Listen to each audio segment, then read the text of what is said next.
বিপদ আসলেই প্রথমে বিশ্বনবী সাল্লাল্লাহু আলাইহি ওয়াসাল্লাম একটা দোয়া পড়তেন। তিনি পড়তেন ইন্না লিল্লাহি ওয়া ইন্না ইলাইহি রাজিউন। তাহলে বিপদ এলেই আমরা এখন থেকে ইন্না লিল্লাহ করব, নাকি হাই হুতাশ করবেন?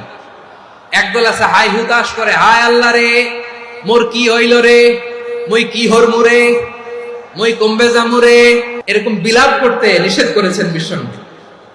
কি করব, কই যাব, কি হবে, হায় হায়, এরকম হাহুতাশ আছে না নাই? বিশ্বাসীরা হাহুতাশ করে না, তারা ইন্না লিল্লাহ পড়ে। তারপরে বিশ্বনবী পড়তেন আল্লাহুম্মা আজুরনি ফি মুসিবাতি ওয়াখলুফ লি খায়রাম মিনহা।